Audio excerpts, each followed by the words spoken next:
Está começando mais um BIMcast, o seu podcast de BIM e tecnologia. Aqui comigo esses palhaços. Fala, Rodrigão, tranquilidade? Fala. Fala, Perdigão, tranquilidade, meu jovem? Tranquilo. Fala, Marlina, escuta? Sossegadinho? Beleza. Esse fone irado, mas não serve pra nada, né? Novidade, lógico que serve. É isso, cara, me respeite. Pelo menos pra esquentar a orelha. Só pra suar. Só pra suar a orelha. Bom, hoje o tema é sensacional. Porque eu particularmente adoro o assunto. Acho que é um conjunto de características dentro do software que muito me agrada de se aprofundar. E eu julgo fundamental quando falamos principalmente do aspecto estético do que a gente vai desenvolver lá dentro também. E também do aspecto funcional. Sobre o que falaremos hoje, Rodrigão? Sobre o que são os templates, né? E o porquê que é importante a gente utilizar eles nos projetos BIM, né? Nossa, se você demorasse mais 3 segundinhos, eu ia achar que você nem fez parte da pauta que descobriu qual que era o próximo BIMcast. Pois é. Faltou um tiquinho. É o frio, tá pegando no tranco. Tá esquentando. O álcool tá Sabe- gelado. Você dá a sabe partida do carro, o cara- não liga, tem que ligar. Não, Sabe o carro quando é álcool? Ele Exato. demora pra ligar, então. Aquele É um Monza negócio 87, tipo você vai isso. ligar no frio, no inverno? Então é isso aí, tipo mano. isso. Pegou desprevenido. É porque o título é tão grande que a gente fica... Eita, nossa, é grande, né, o título? Isso. Show. Ô, Perdigão, no que te tange aí, o que você gostaria de abordar nessa parte? Cara, vamos lá. Falando sobre templates, né? Eu acho que assim, o ponto principal de você ter um template ali para cada disciplina que você vai trabalhar é você já ter tudo configurado e tudo padronizado, né? Tudo no mesmo arquivo. Então você já inicia um modelo ali, um projeto, já com padrões pré-definidos, né? Então fica muito mais fácil de você iniciar um trabalho ali. Perfeito. Ô, Marlinho, pegando a rabeta do comentário do Perdigão aí, para onde que podemos caminhar com o desenvolvimento da ideia do que é um template, abordar via template, que eu acho que também é fundamental aí dentro desse conceito. A ideia hoje, né, a gente falar sobre a perspectiva de quem é projetista e de quem desenvolve BIM, sobre essa padronização, né? Na minha visão, cara, assim, é muito importante ter uma biblioteca configurada, um template customizado, etc., mas sempre com foco nos usos destinos, né? Qual que é o uso que eu quero aproveitar do BIM? Se eu quero, por exemplo, só compatibilizar meu projeto e documentar, eu não preciso de muita coisa, né? Faço modelagem 3D, já consigo já verificar interferências. A documentação, preciso trabalhar com configuração de linha, simbologia. Se eu quero extrair quantitativo, aí muda um pouco a figura. Eu tenho que inserir mais informações. Se eu quero fazer uma análise de 4D de planejamento, muda também a figura, mais informações que eu insiro. Então, vai de acordo com o objetivo, né, que você tem em cada projeto, aí, ou então como core do business, do negócio, né? E aí você vai tomando as diretrizes e dando a direção para essa configuração. Perfeito. Tem uma coisa que eu só queria acrescentar, né? Que um template é importante, assim, para as empresas, né? Porque ela é a cara é o que vai ser mostrado para o cliente, na verdade, né? Tipo, é a cara da empresa no seu projeto, né? Então é importante a gente ter tudo padronizado, tudo falando de filtros, né? Todos os filtros padronizados, porque a gente pega muitas empresas que não tem uma padronização de filtros, né? De template de cores, né? Falando de cores, porque também de simbologias, também de, sei lá, Carimbo. Carimbo, às vezes o cliente, né, final, ele acaba pegando um pouco ali, né? Mas o que eu digo é cor, simbologia e não sabe pelo menos para hidráulica, né? Quando a gente vai numerar as prumadas, né? Nomear as prumadas, né?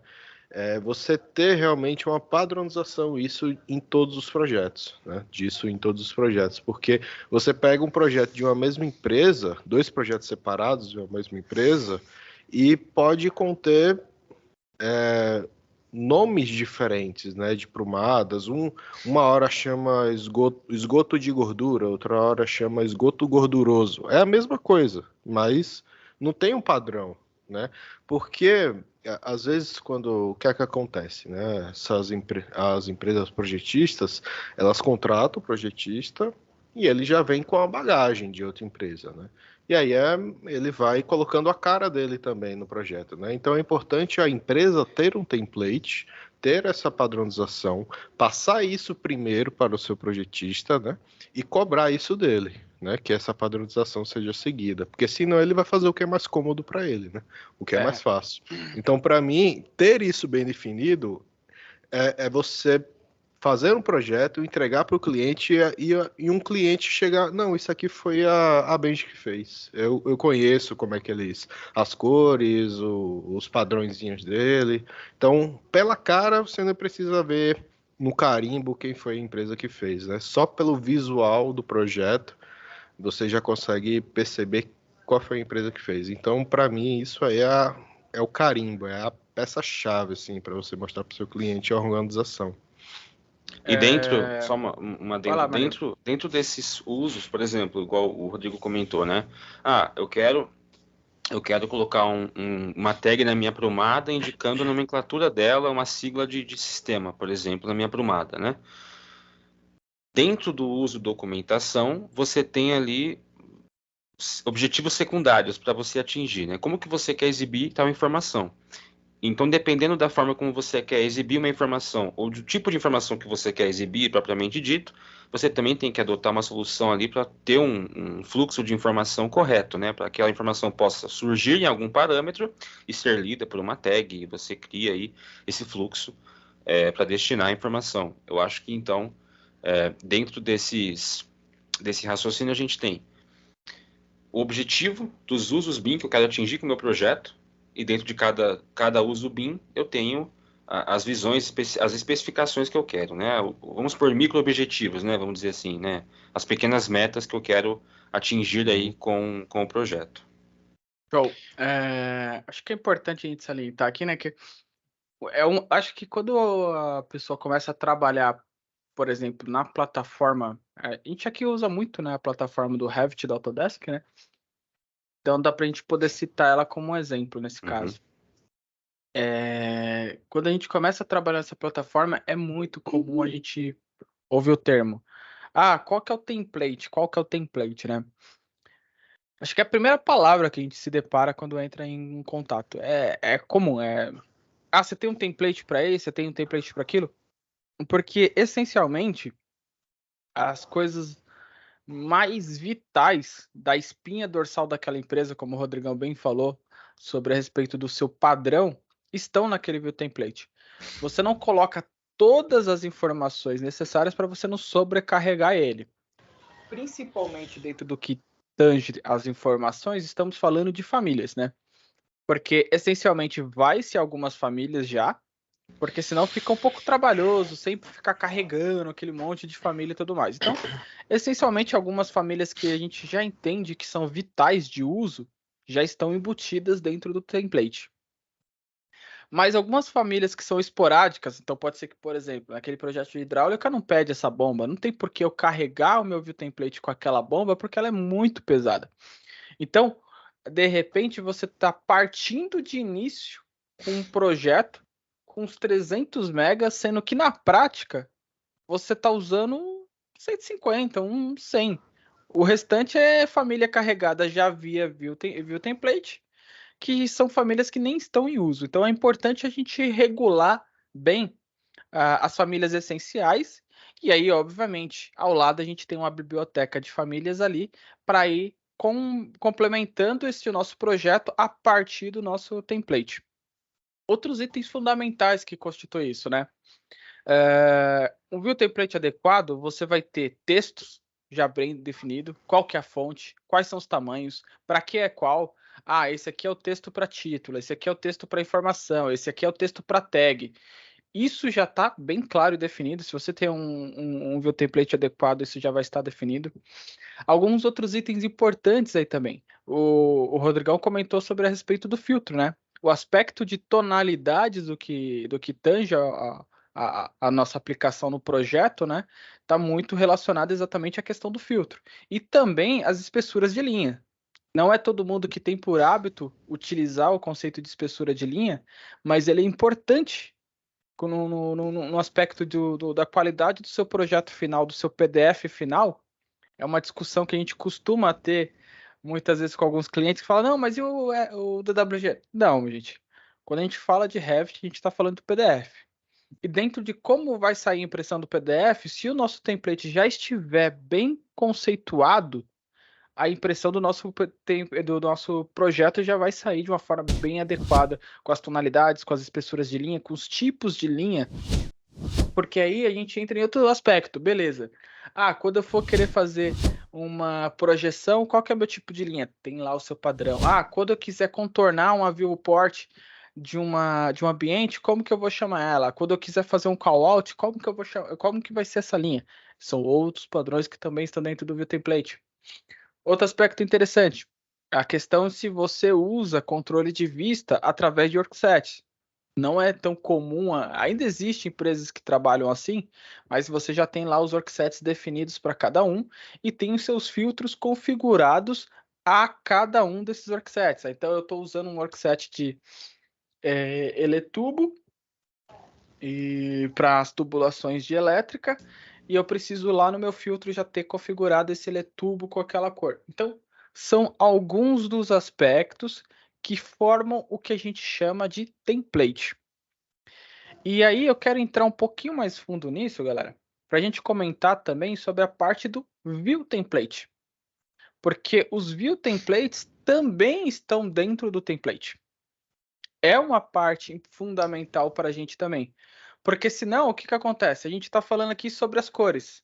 Mas aonde que as cores estão associadas? As cores estão associadas dentro dos view templates. Então, as configurações que definimos de cores na parte de documentação, na parte de trabalho, na parte de 3D, como que eu quero visualizar cada um dentro do meu template, está associado com o view template que vai estar lá já previamente configurado. De acordo? Sim. De acordo. Aí, a gente já começa com um item que é bastante interessante e faço muito uso com a grande frequência, que é o filtro de corte. Tenho certeza que tem uma galera que não usa essa ferramenta e é uma ferramenta fundamental, que é o quê? O Rodrigão tem um corte com o nome dele, o Marlon tem um corte com o nome dele, o Perdiga tem um corte com o nome dele, eu tenho um corte com o meu nome, e dentro das regras de filtro a gente aplica para que na minha vista eu não vejo nenhum dos cortes deles.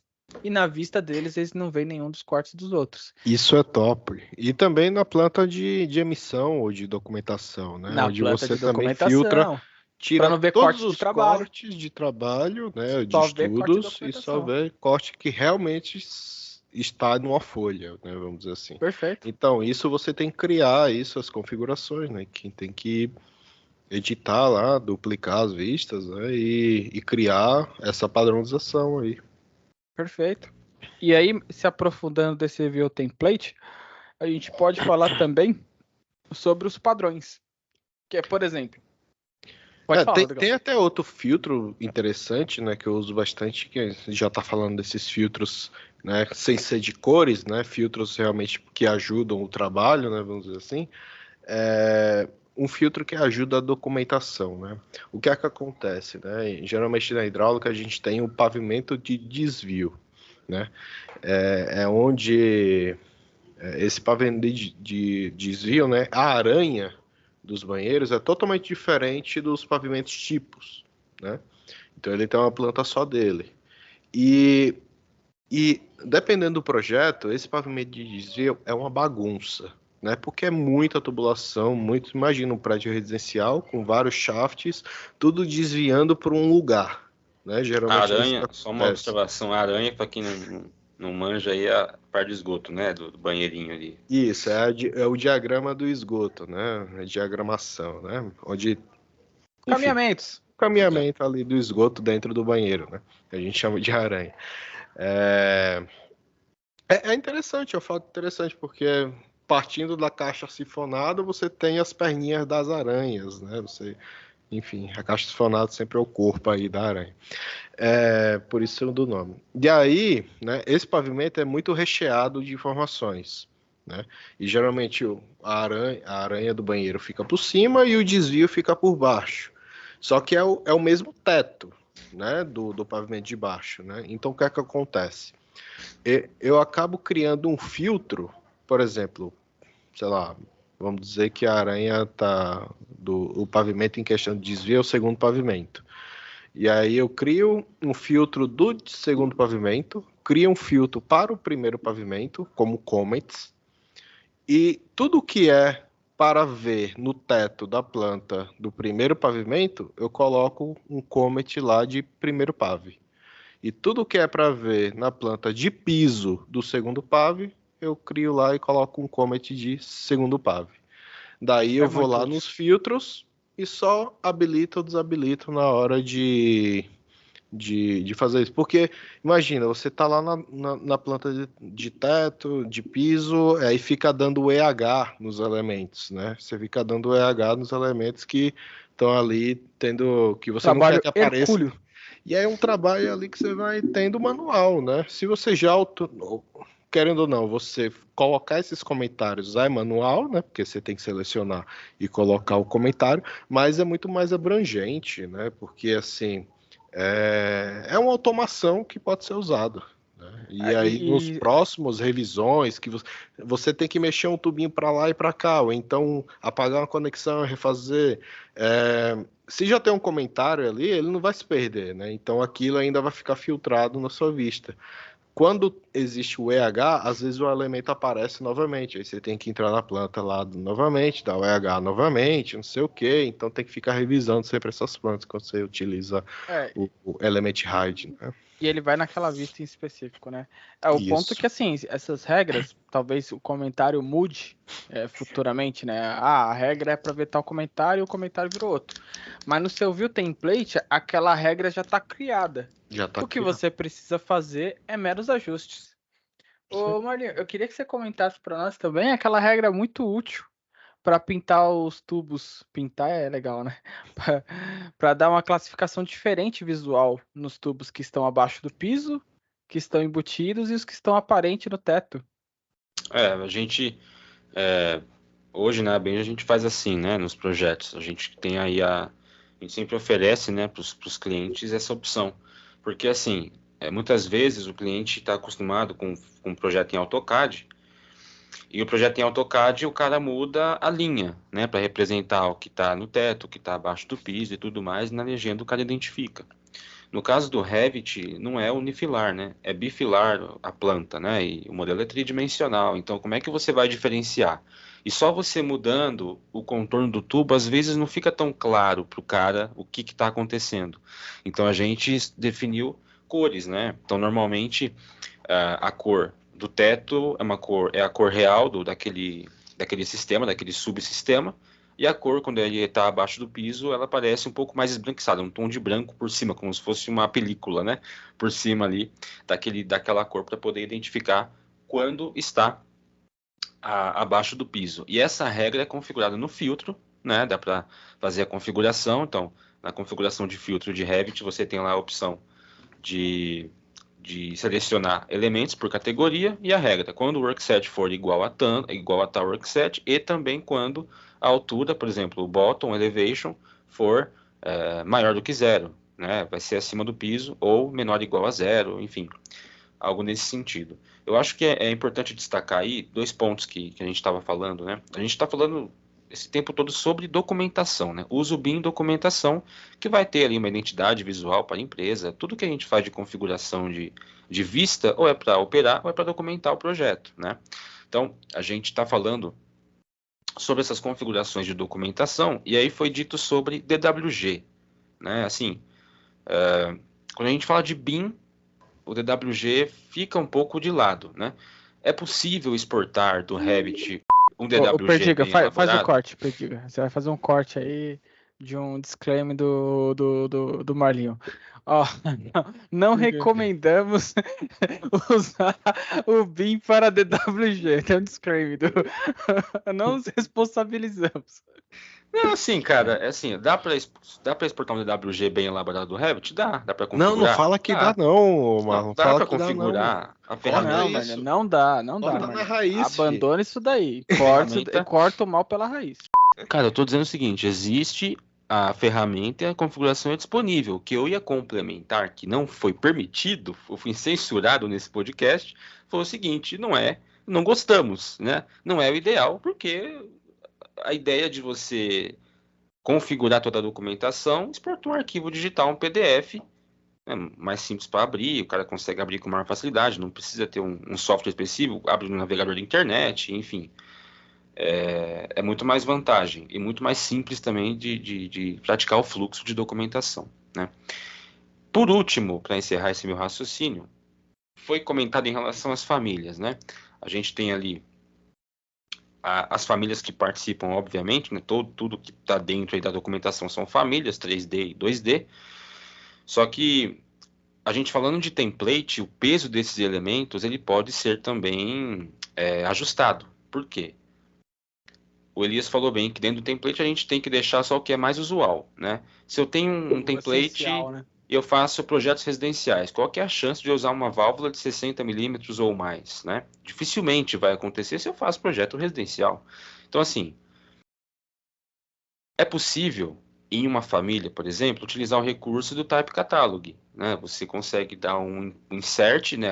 Inserir família, e vai selecionar a família e vai abrir para você uma lista de tipos que você vai selecionar quais tipos você quer. Então, de repente, vale a pena, mesmo que você tenha uma família de uma válvula que atenda diversos diâmetros diferentes, né, de 3/4, aí, meia polegada, 3/4, até 100 milímetros, depende do 4 polegadas, né? Depende o engraçado que você varia. Começa em polegada e vai para milímetro. Daqui a pouco ele tá em centímetro. Eu sou jovem guarda, então eu gosto de trabalhar em milímetro, não gosto de polegada, né? Mas, assim... Quantos feet? Quantos feet? Eu acho que dá para... Acho não, né? É recomendável até fazer isso. Você tem uma família que tem muitos tipos e você usa o Type Catalog para poder inserir no template só o que te interessa, o mais usual. Se você precisar, eventualmente, de um outro diâmetro, você insere um tipo novo, né? Então, muitas famílias têm essa possibilidade, né? Além dos acessórios de hidráulica aí, são exatamente aí as válvulas e registros, a gente tem reservatórios e tanques, né, da parte de hidráulica ainda, a gente tem as caixas de passagem, às vezes tem de muitas dimensões também, e você tem ali uma que você sempre mais utiliza. Para a parte de elétrica, por exemplo, você tem tomadas, interruptores que tem muitos tipos e você sempre vai ter os mais usuais, né? Então, isso tudo vai permitindo que você ganhe espaço no seu template, tornando o trabalho muito mais fluido, né? Uma efetividade maior no trabalho durante a elaboração do projeto. Show de bola, galera. Show de bola. Bom, acho que é isso. Alguém queria acrescentar mais alguma coisa? Não, só para acrescentar, né, que em famílias também tem como, além de ter a representação real dela, né, em planta, tem como trocar, né, e colocar uma simbologia em cima também. Exato. Então, dá um wipe. Isso, dá, tipo, o ideal é que tenha a representação real dela ali em planta, né? Mas tem como, né, colocar também por cima a máscara, né, de uma simbologia, por exemplo, de registro, de tomada, né, enfim, porque em projeto elétrico isso é muito mais importante, né, do que do hidráulico, né, para você representar as tomadas, interruptores, tipo a caixinha 3/4, você não vai saber o que é, né, você tem que realmente usar a simbologia, né, então isso já é feito. Só queria acrescentar essa parte mesmo. Só tem um ponto importante aí que é o seguinte: a criação de uma família 2D para a simbologia no Revit, existe a possibilidade, a ferramenta existe, é amplamente utilizada, mas também é uma adaptação, porque o pessoal está acostumado a ver simbologia em projeto, né? Porque no Revit você tem a opção de colocar Nem é ali... acostumado, viu? É norma mesmo. Não, em alguns casos tudo bem, mas esse é o problema. Então muda a norma, cara. Porque assim, no Revit, por exemplo, em outro software de projeto, você tem a opção de colocar na própria legenda uma representação da própria família 3D, uma vista dela em planta ou em corte da própria família. Hein? Funciona maravilhosamente. Então assim, você pode colocar lá uma caixa de passagem e pegar essa visão da caixa de passagem de planta e jogar lá na legenda caixa de passagem. Mas sejamos sinceros, né? A gente tá fugindo um pouquinho do View Template, mas não dá para. Mas são configurações do template. Não, é que ele tá falando de ter a simbologia do elemento. Por exemplo, na elétrica não tem como, né? Eu preciso identificar que aquilo é um interruptor. E não tem outra forma de identificar que aquilo é um interruptor. Nesse caso, sim, acontece. Faz parte. A simbologia à frente, né? Sim. Mas em outras situações, e há N situações, né? Onde você já tem um elemento lá na planta e você consegue ir lá e pedir para ter uma legenda daquilo numa vista frontal, numa vista superior. Exato. Ficaria legal, imagina. Então, existem quadros que a gente detalha com bastante afinco, que a gente gera uma legenda do quadro e fica bonitão. Nesses casos em que, obviamente, uma família está na parede, em planta você não enxerga o que está acontecendo ali. Não tem jeito. Você vai usar o símbolo, porém é aquela coisa, na legenda é que você falou, pode colocar a representação do símbolo e pode colocar a representação frontal também da caixinha, com as tomadas ou os interruptores que fazem parte ali, tudo fica super bacana também de detalhar o projeto. E se você que está ouvindo esse podcast, está vendo esse podcast, precisa de um template para seus projetos trabalhando em Revit, chama a gente. O Marlon vai ter o maior prazer aí em desenvolver esse template para você. E se você precisa também... Personalizado. 100% personalizado de acordo com a sua necessidade. Logicamente, se você precisa de projetos e modelagens em BIM, contata a gente na parte de elétrica, sistemas, combate a incêndio, hidráulica e também a parte de desenvolvimento BIM e coordenação de projetos em BIM, tá? Então, os links vão estar aqui na descrição. Se você tem alguma demanda desse tipo, pode entrar em contato com a gente. E se você também quiser aprender a desenvolver templates e famílias, ou também projetos, modelagens de elétrica e hidráulica, temos também os nossos cursos, né, nossa plataforma educacional. Também os links vão estar na descrição. Acessa lá, conheça os nossos cursos que a gente tem disponíveis. Barato, hein? Barato. De bola. Valeu, Perdiga! Bom, galera, então acho que é isso. Fechamos aqui, passamos a régua, já fizemos nossos agradecimentos, já fizemos as nossas propagandas. Até logo para vocês. Falou, Perdigão! Até amanhã. Até amanhã. Falou, Rodrigão. Valeu, te espero. Vai esquentando a churrasqueira para mim. Você tá doido, é elétrica, esquenta na hora.